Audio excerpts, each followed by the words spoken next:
আলাইকুম। আজকে বাসায় আসলাম, আয়াদিনী বাসার এই বাহির থেকে অনেক ময়লা, তাই পরিষ্কার করি। আমি ছাড়া কেউ আর পরিষ্কার করে না, আমারই পরিষ্কার করতে হয়। যখনই ছুটিতে আসি তখনই পরিষ্কার করতে হয়। তাই আজকে যে কচু গাছ লাগাইছিল লতি খাওয়ার জন্য, কচুর লতি, আমি বলছি না, এইসব বাসার ভিতরে চলবে না, বাসা পরিষ্কার থাকে ইনশাল্লাহ। এই জন্য আমি কেটে ফেলছি।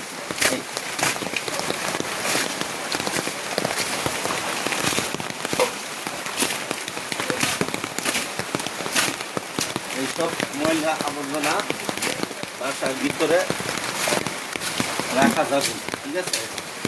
কচি লতি খাওয়ার জন্য এইসব ছিল, মহিলা মানুষের জন্য বাসার ভিতরে বসে এগুলো তো 1 মিনিট